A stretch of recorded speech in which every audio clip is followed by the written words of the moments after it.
So hold on. All right. Let's before you go into number 2 and number 3. That is huge because a lot of couples hire people off of Instagram 100%. from what they see. And a lot of Instagram is the pose photos. A lot of Instagram is the photos that anybody can set up. Yeah. Some of it is style shoots. Some of it is things that maybe they did the next day or something like that. It's not on the wedding day. So, and I heard somebody else say the same thing. Make sure you ask for full galleries. Yep. That is so important because it's so much throughout the day. You got prep, you got the ceremony, you got the reception, you got the parent dances, all of those things that you have.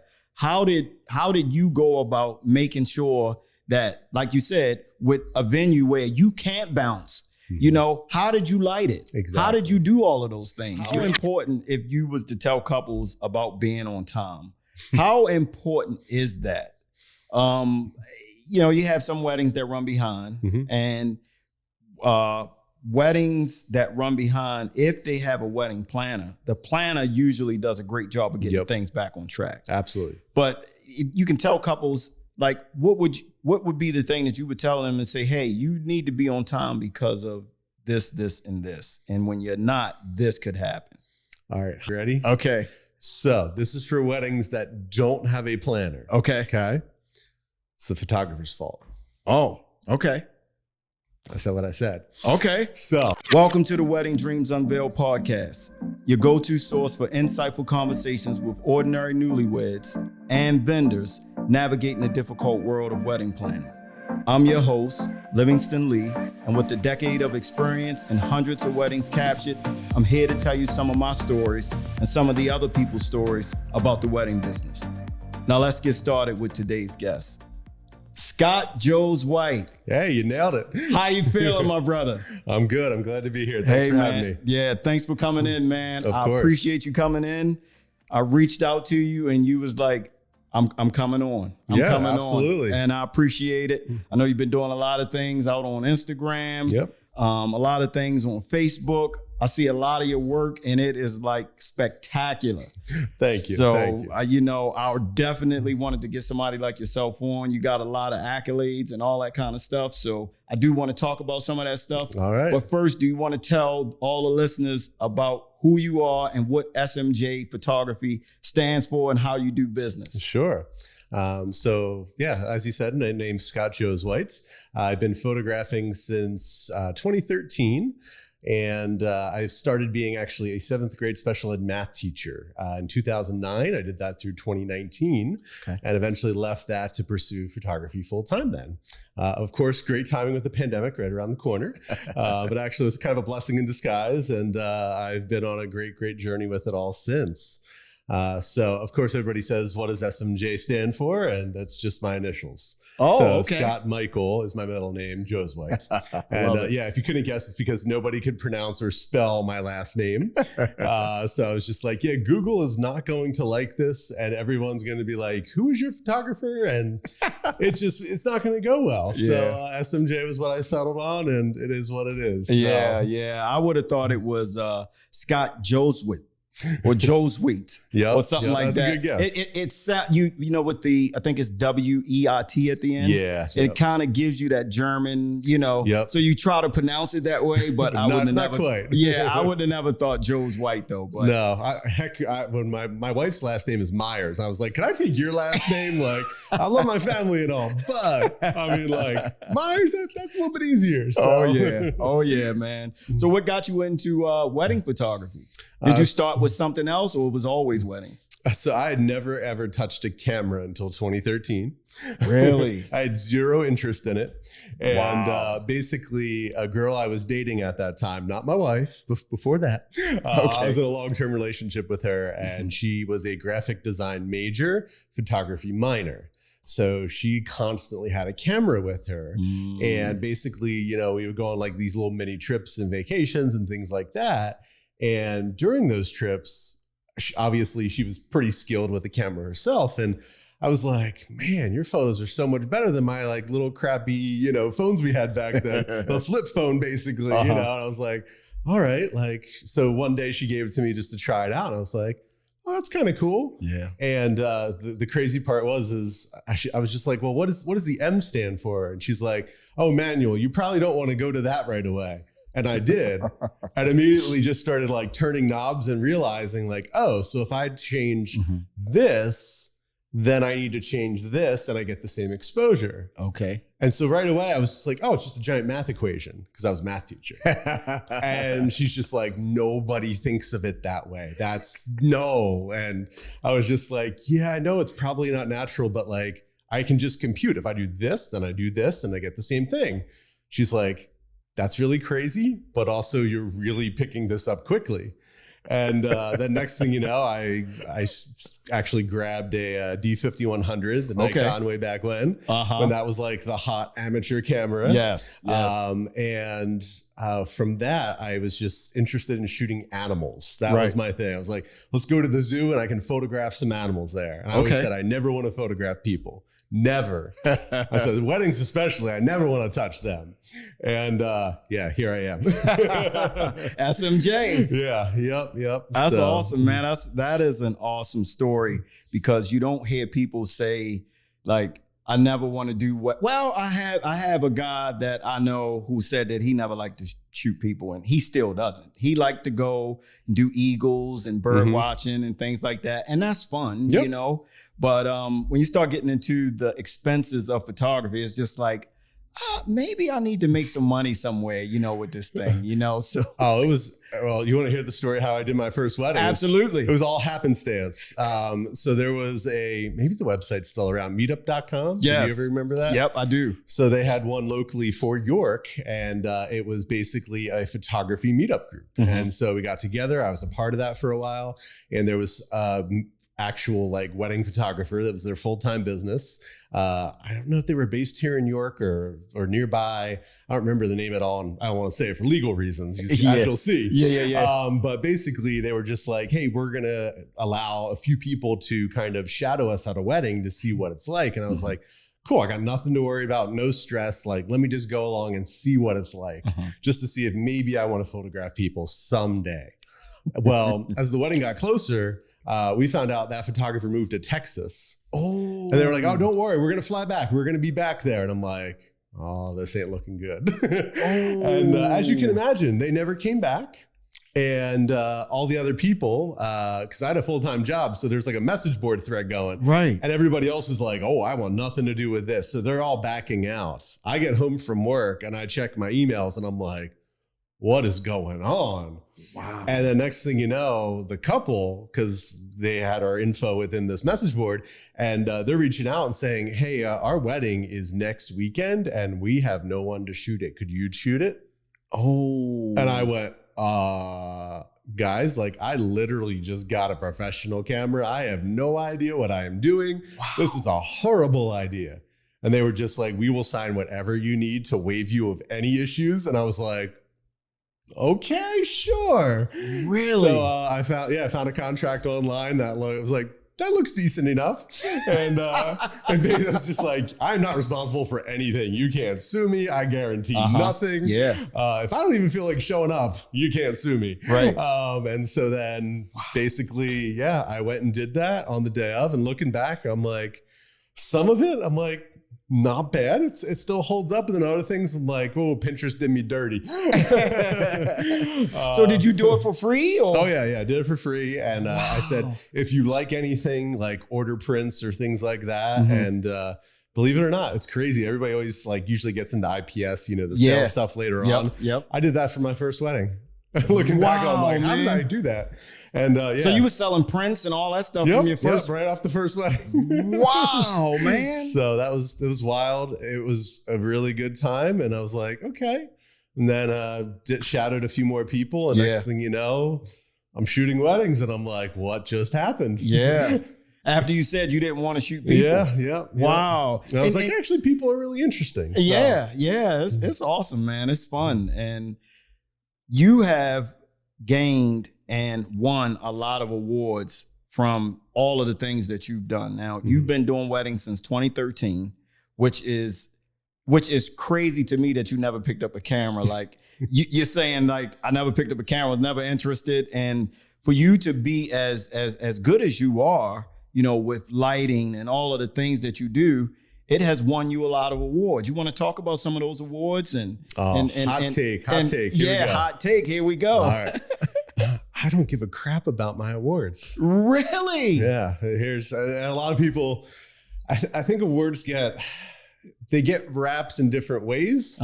And I do feel multiple ways about it. But I would say the main reason I do awards, I'd say there's two reasons. Okay.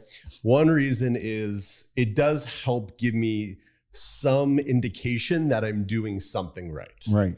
Because, you know, let's say I'm submitting for years and years and nothing is ever winning. Okay, it tells me I probably need to work on my skills in some way. Like something is not quite connecting with viewers. And truthfully, awards are kind of good in a way to give you an indication if your photos connect with strangers. Yes. Because that's what awards are. It's strangers looking at your photos and saying, wow, that really connects with me and I really like that. I'm going to give that a vote. Yeah. And so in that way, I don't want to say vindication or anything like that, but it kind of gives you some reassurance that you're on the right track in some way. Yeah. So it is nice in that sense. The other thing that I don't think people realize is a lot of it I do for SEO purposes. Yes. And this is something I don't think a lot of photographers realize. A lot of us, we do it because it gets us published on different websites and different articles and all of that type of stuff there. And so therefore that helps us be found online. Yes. And so that's a huge, huge component of it for me that's basically a lot of my marketing right there. And then also just, I mean, what couple is not going to love, you know, you messaging them and being like, hey, you guys are now part of an award-winning image. Like, it's not for me to get hyped up. Like I get the email. It's not to put it down. I greatly appreciate all the awards, but like, I'm like, cool, drag it to the folder. There we go. Published, won another award. Cool. And that's it. Like I put no more energy into it than that. And again, it's not to knock them down. I appreciate the awards. I do try to win them. Yeah. But it's not something I lose sleep over. It's not something I ever get upset over. It's a bonus, and it's just kind of a component of what I do on a regular basis now. Wow, man. So that's different, because I know a lot of photographers, that is something that they aim for. Like, man, I'm trying to get this WPJA award, or I'm trying to get, you know, this award or that award, you know, and to, you know, say that, you know, hey, that's not what's important to me. That's huge. What's important to me more than anything else is that my couples are happy. Yes. Yes. I don't like, the worst thing in the world, in my opinion, is if I win awards and the couple's not happy at the end of the day. Right. Like that is a nightmare scenario for me, because that means I made a bunch of fancy, popular, award-winning artwork for myself and didn't make the couple happy. Yes. And thankfully that has not happened. Right. But that's something I keep in the back of my mind, is like, my award winning that I actually care about is my couples. Yeah. And them being like, Scott, we love it. We had the best experience. We love our photos. Like, that's the award I want to win each and every time. Yeah. That's better than any award. That's better than any award you could ever win. Yeah. And so that's what I keep in the back of my mind. So it's, as I'm submitting them, I'm submitting them on behalf of my clients. I'm submitting them for SEO marketing purposes. And a little bit for myself, just to be like, all right, am I still doing the thing? Right, am I still maintaining that high level that I really aspire to keep? So that's kind of my thought process there. But you know, and I know it's not a big thing for you, man, but you won some big awards. Like, you know, I got like 100+ awards now. World renowned, you know, wedding photographer Scot Josuweit has, you know, look at this. I was be like, wow, I hate the attention. I hate it. Like, I'm behind the camera because I hate being in front of it. Like, this is painful right now. This is painful. You know, like I hate attention. Yeah. And it's funny because people were like, well, you were a teacher. I was like, yeah. And it was tough to get through all that. But the thing at the end of the day is that it's like, if I care and I'm passionate about something, I'll push through it. I'll push through the uncomfortableness of it all in order to get to the other side, because I know that's where the reward lies. Oh, yeah. So, you know, at the end of the day, you know, I push through it. But yeah, It's weird seeing like your name on like websites being like, number 5 in the United States. In the country. Yeah. I've seen that stuff. Okay. And like when I went to WPPI, like when people come up to you and are just like, oh, hey Scott, like I've been following your work. And I'm like, you know me? Like it's trippy. Like it's gotta be humbling though. It's very. Yeah. But I'm immediately like, no, like there's that person. Go talk to them. I'm like, I'm nobody compared to them. Go talk to them. Like I'm definitely somebody who does not like the attention on me. I really don't. Yeah. But I realize that that's part of what comes with it all. And so it does. I'm trying to get better with it, but it's definitely probably the least favorite part of it all is the attention, truly. Yeah. So. No, nothing wrong with that. Does any of your wedding couples, when they hire you, does any of them say, hey, we want to get published, or hey, what do we got to do to get published? Do any of them say that? I don't think they say it like directly per se, but I have had a few couples like after I've taken a shot, they're like, oh, that's winning an award. Like they've said that. So they pay attention. Okay. I think that's one thing that some photographers don't realize is that like your couples pay attention to what you say and what you post. Yep. And like, I do post all my awards because I'm proud of them. I'm proud of my couples and the day that they had, and I want to share those. Yeah. And then sometimes other couples really care about that and other couples don't. Right. And basically I tell every couple, like, it's your day, do whatever you want to do. Yep. I don't care. I just want you to make your day unique to you. Yep. And when you make it unique to you, that inspires me. And then, therefore, we might make an award-winning photo. I don't know. Right. But that's not going to be the goal. Right. It's the not goal. The goal is to make sure that you're happy with the work. Exactly. Yeah. It's like if something cool comes out of it in the end, great. Yeah. If it doesn't, oh well. I'm not losing sleep over it. Right. No. And I think a lot of people have not really heard me talk about that quite as much. But it's something that I don't know. It's a very controversial thing in our industry. Yeah. And I don't know. I think too many photographers care too much about it. I think it is good to care about at some point, potentially, if it is of any interest to you. Yep. But I do think that people place too much emphasis on it and they take that attention away from where it should be, which is their clients. Yeah. So, No, that's good stuff, man. That's good stuff. I like that.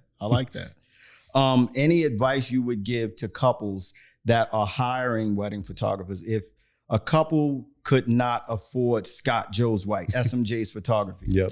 If they couldn't afford you, what are 3 things that you would tell couples to look for when hiring a wedding photographer?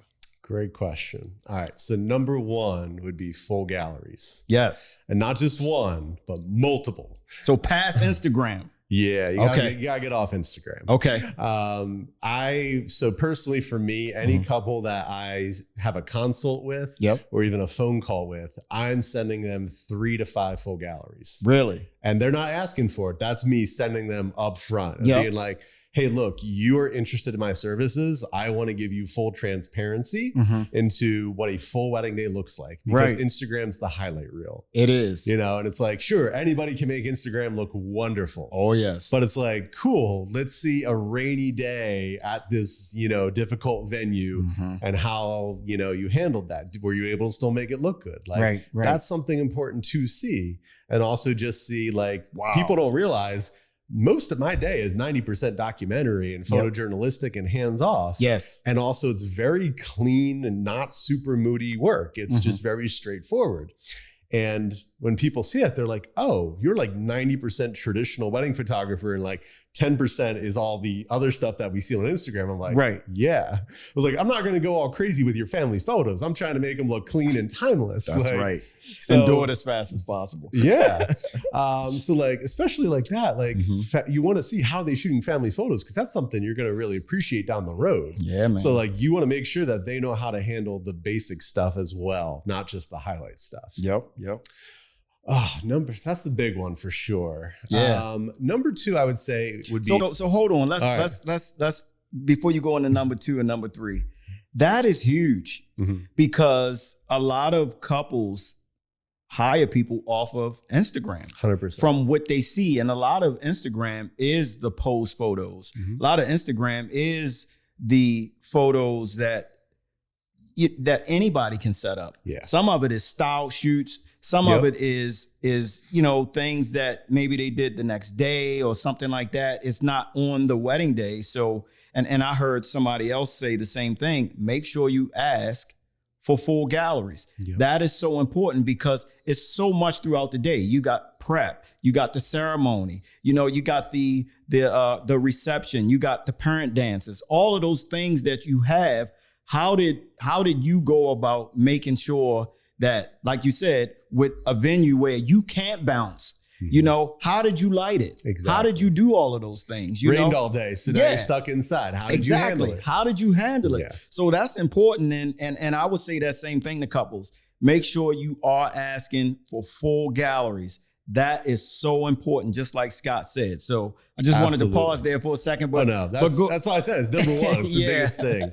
And couples really appreciate when you offer it up willingly without them having to ask. Yep. That's the other thing. I feel like photographers wait, or like they'll send one gallery and that be it. Yeah. It's just like, well, the couple, like, sure, they can get somewhat of a feel, but seeing multiple galleries and kind of seeing different types of days as well. Because some days I have some couples who want a lot of posing. And so it's heavy on that. Oh, yeah. So they can see my talents with that. And then there's other days where I have purely hands-off days where they're just capture it. You have 5 minutes for portraits and that's it. Yeah. And I'm like, okay, here's what that looks like. So that way they can get a really good feel and decide where in that spectrum are they going to fall for how they want me to be involved in their day.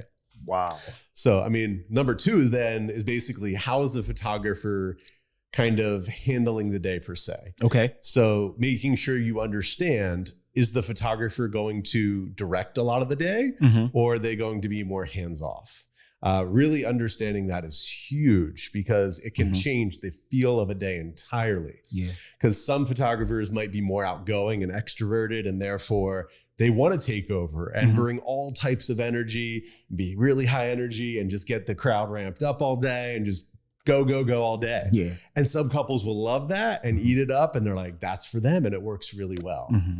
And then I've seen it where I've been like a second photographer and the main photographer's like that. And the couple's just like, ooh, this is overwhelming. Wow. Like we're already really stressed out and this is just overwhelming us right now. Like we need somebody who's just like there to support and just like keep it nice and chill and keep the vibes, Right. So that's a big thing that I always tell couples is just like my goal for the day is I don't want to be the highlight for your day. Yeah. The highlight is the two of you and all the people that are here to support you.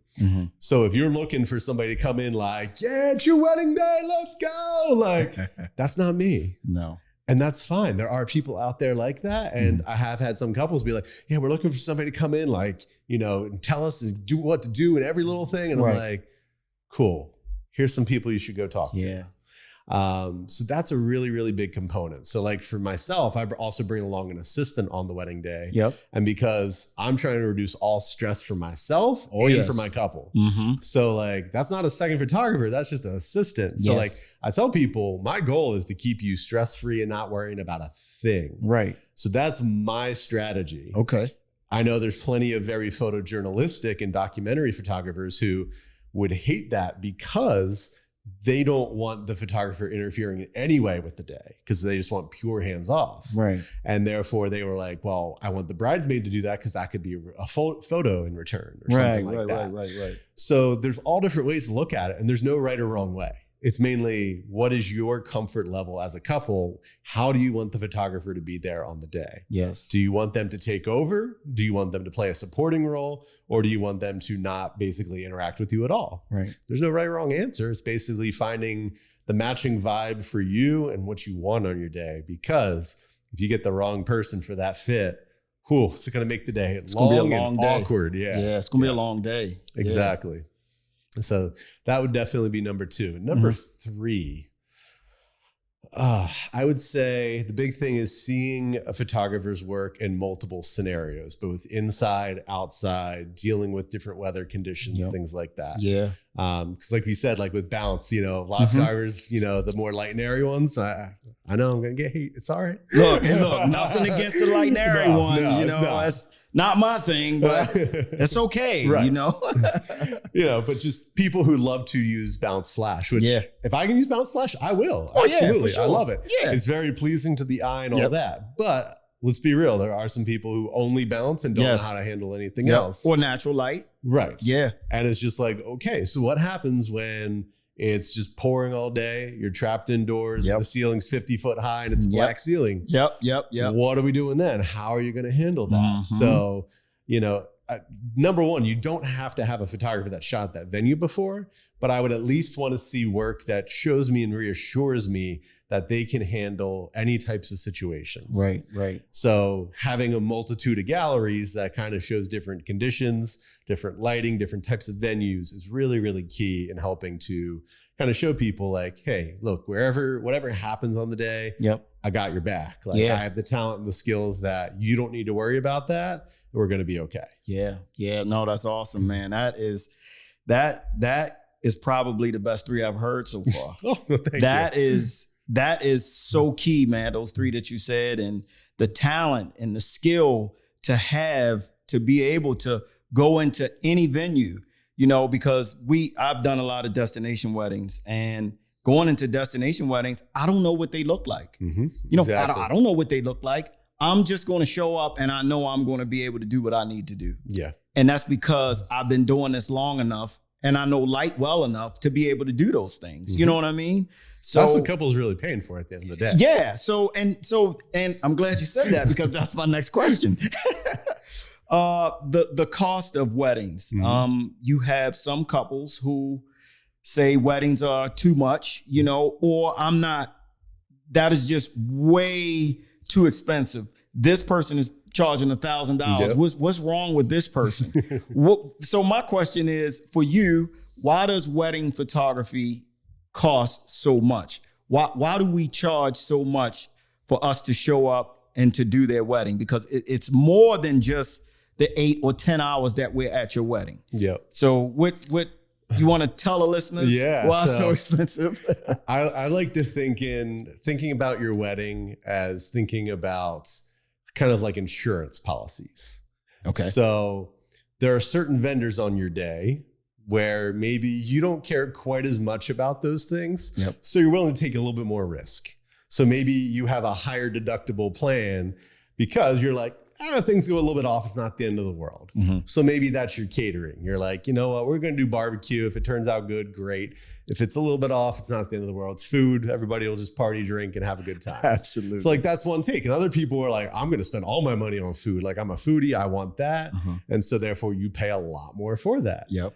And wedding photography is the same way. You're paying for insurance, essentially. That your day will be captured in the way that you want it to be. Because, basically it's just like with anything with service, the level of service you get is based on kind of how much you pay. That $1,000 photographer, they are probably rolling in tired from that last wedding they just did yesterday. And they're just showing up and be like, what's your name? Oh yeah. Cool. So what's next? And they're looking to you to lead their wedding day. And you're like, I thought you were going to help me out here. And next thing you know, you're just like, man, I didn't know I had to tell them everything today. And then next thing you know, you would have paid several thousand more dollars to not have to deal with that. Yes. Because all you can now think about your wedding day is, wow, that vendor really let me down. Instead of all the great times you hopefully had on your day. That's all you can think about. Right. So basically, your wedding photography is basically how much risk are you willing to take? Yes. And I hate to say it, but the more you pay, the less risk you're typically taking on. It's true. Because you're typically working with somebody who has the experience and the skills to take care of you regardless of that situation. So that's my take on the experience and what you pay for there. I love that, man. That is a great answer, because if you hire somebody who don't know what they're doing, you're going to run into issues. I was doing an event just this weekend. I was doing an event, and it was a beautiful event at a golf course in Maryland somewhere. And the couple was saying about how great the view was.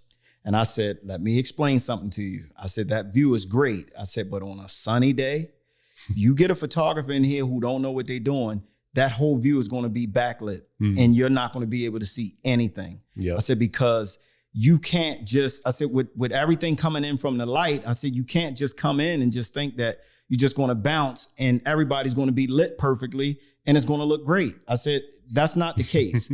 So by you, and I say that to say because the insurance that you're talking about is to make sure that you got somebody there that has that experience. Absolutely. Because if you have somebody, we get one chance. Yeah. I mean, wedding days, you get one chance. It's one take. You can't say, all right, can y'all go back up and come back down the aisle again? It just don't work that way. You miss the first kiss, you miss the first kiss. You miss it. Yeah. And that's the big thing is it's one chance. Yes. It's a high pressure situation. Yep. There's one take at it and that's it. So if that person misses it, it's done. Yeah. So like that splitting second where somebody is crying, if they miss that, it's gone. Yep. There's no recreating that. No recreating. So I always tell people like, what if, think about your favorite memory that you have or a favorite photo that you have. Yeah.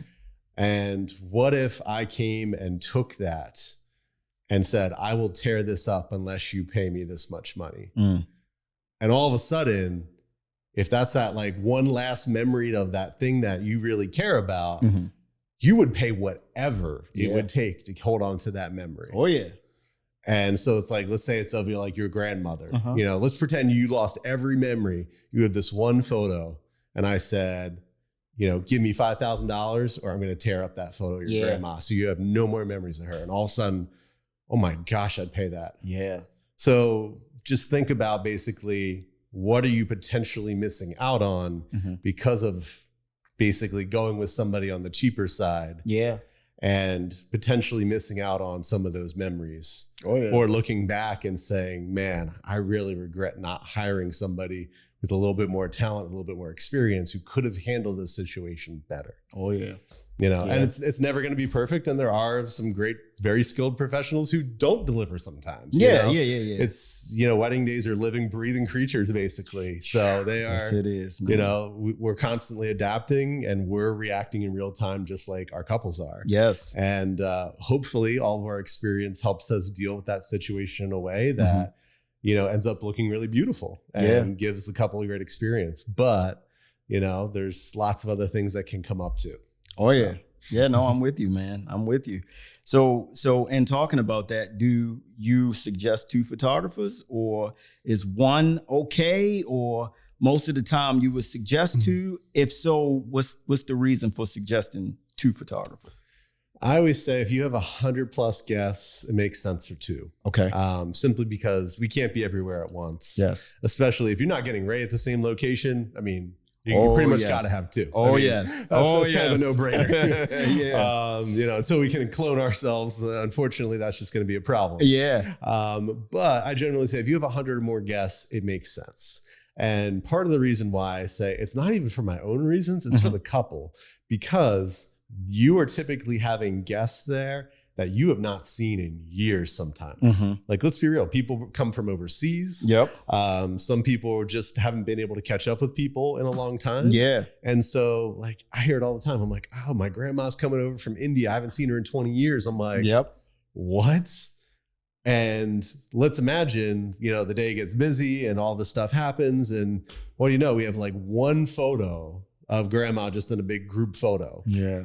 And it's just like, man, that's such a disservice to the couple, actually. It is, man. It is. So I tell people, like, it's more so that way we can cover much more of your guests, get more of those candid moments, get more of those group photos of the groups that you just don't get together anymore.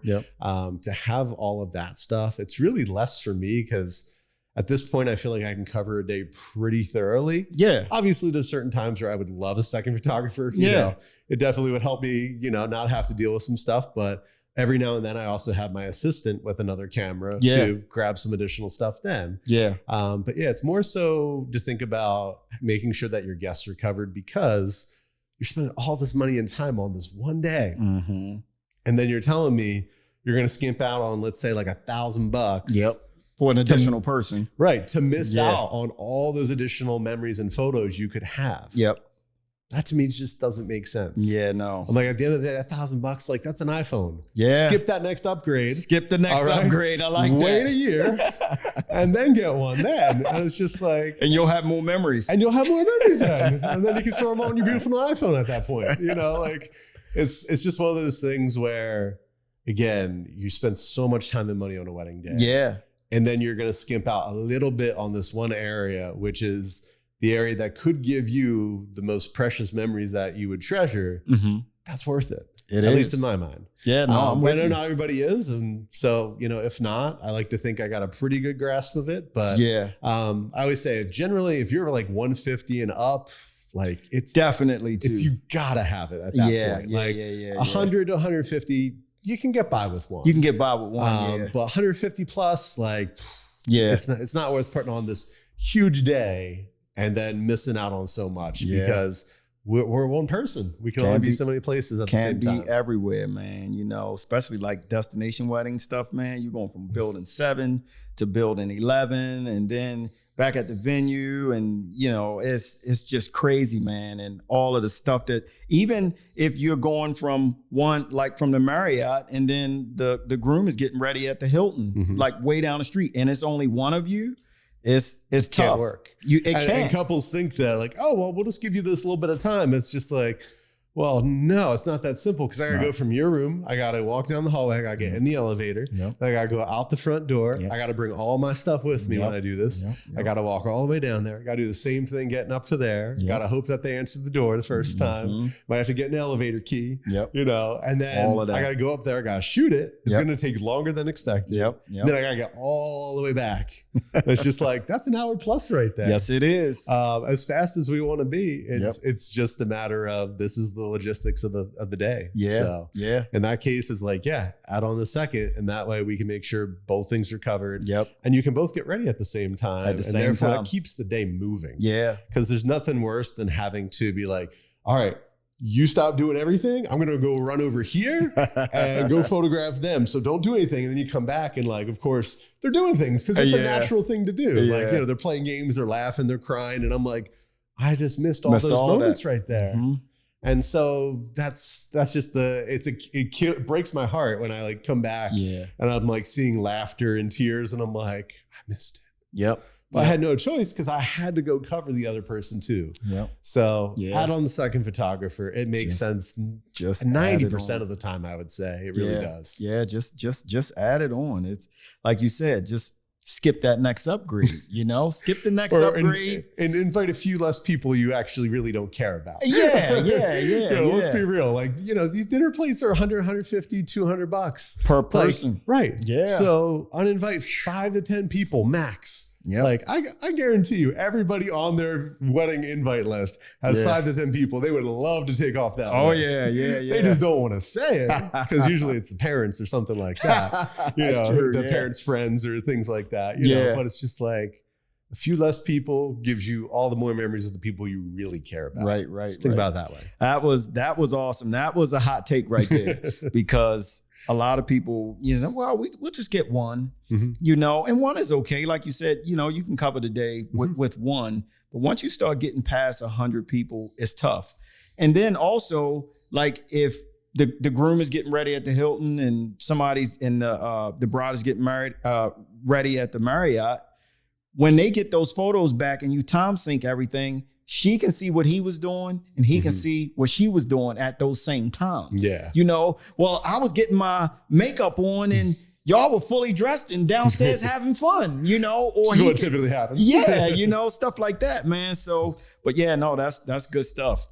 So like lighting, I know you use lights very well and we kind of covered some of this a little bit earlier, but does that affect the way you do things? Like when you walk into a place, you can pretty much make it happen no matter what, right? Yeah. So my philosophy has always been, I don't want a couple's choice in where they do things to affect the quality of their photos. Right. Because truthfully, most of the time they don't understand what good lighting is, what it looks like, all that. And So true. They shouldn't be expected to. Right. Like I always love when photographers get upset when they're like, oh, they picked the worst spot. And I'm just like, well, it's your choice as a photographer. Either number one, you tell them and you tell them that like, hey, this is what it's going to look like if we don't move. Yep. Or you light it and use your talents to make it look a way that would look more, presentable. And that's why they pay so much. Right. So my goal is like I said, I have a wedding day assistant, and a lot of that is because of the lighting aspect. Yep. So essentially I tell my couples like, whatever happens, wherever we are, I will be able to make a somewhat decent photo of whatever is happening then. Yeah. I never want to have to like stop a moment or stop something from happening because, oh, that's not in the good light there. Yep. Like, okay, so what if after the ceremony, they run back and they're in this little tiny cramped hallway, with this harsh overhead light coming down on that. And everybody's coming in for hugs together, and it's all these great moments. And I'm like, guys, no. Can we slide down here? There's good window light right down here. Like, no, you cannot do that. You need to be able to get the moment when it's happening. That's right. Raw and authentic. Yep. And so that's always been my hot take on that, is that as our job as professionals, we should be able to make whatever needs to happen. That's true. Because think about it. Like if you went to your doctor, let's say, and that you were just like, so I'm feeling sick. These are my symptoms. They just go, I just don't think I can help you with that. They're like, well, could you refer me? And they're just like, I don't think so. You'd be like, what the heck? Like, I'm paying you. This is your job. Yeah. Like, this is your profession. Why can you not help me? And they just really have no good reason other than like, I'm just not feeling it. Like, this isn't quite the ideal situation for me. So I just can't help you out today. Yeah. Like, no, you don't want that. No. So literally my assistant always has a light handy, and that way, whatever happens, it's like, cool, light here, light there, wherever I need to go. Because like I said, my couple's memories are that important. Yeah. And I want to make sure that I'm not missing out on anything important. Right. And also carrying a freaking on-camera flash all day is really heavy. So it is. My assistant, he holds it off camera. So it's a little bit more dynamic, and also it saves me the weight. So yeah. So I pay my assistants because they're a lifesaver for me. Yeah. I couldn't do without them. So that's awesome, man. That's awesome. I know a couple of my buddies, I got to get an assistant, and they just start bringing assistants. It's a game changer. Yeah, it is. And it helps me stay in the best shape possible for the day too. Yeah. Because I'm not, worried about my gear. If you walk out of the room, cool. I'm walking out of the room with you. Yep. So therefore I never have to be thinking about other things other than just capturing the day. Yeah. Because like I said, that's what's most important. We get one chance at doing everything. One shot, man. And so it's just like, if I was truly worried about everything, it's like couples don't realize I'd have to worry about, do I have a flash with me? Do I have the right lens with me? Do I have my gear bag with me? Oh shoot, I forgot my light stands over here. I gotta go back and grab those and move those. Like there are so many little things that happen throughout the day that we would have to be thinking about if it wasn't for an assistant. Yes.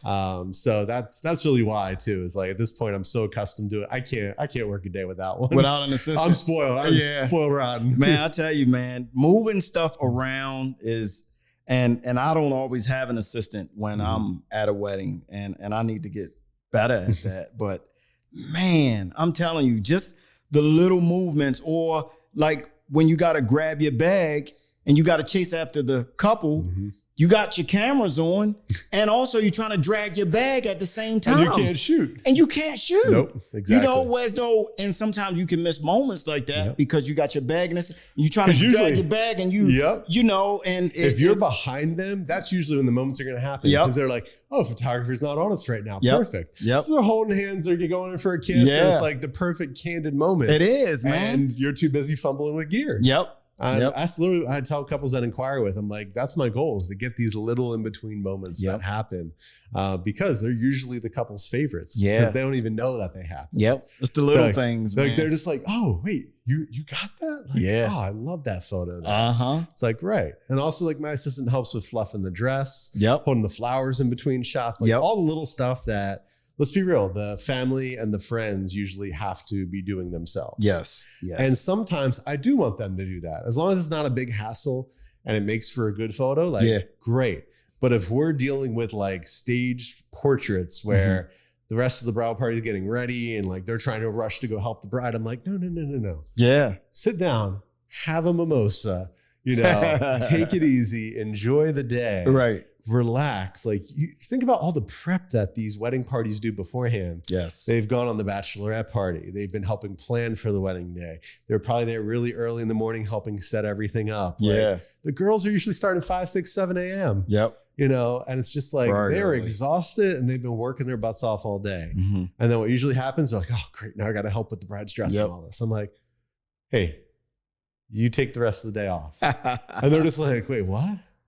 They're probably not used to that. I know. Yeah, they're not. And I'm just like, no, really, we got her. And some still follow along. Yeah. And then they see my assistant doing everything and they're like, oh, no, really? Like, oh, he does really take care of them. I'm like, I got you. I'm like, go take it easy. And that's awesome. That's one of my favorite things to do is just watch their faces and be like, oh, I can actually just like relax and enjoy the moments. Right, right. Yeah. I'd rather the two of you like sit down together laughing and enjoying moments rather than you thinking about the next task you got to do on the to-do list for the day. Yeah, that's true, man.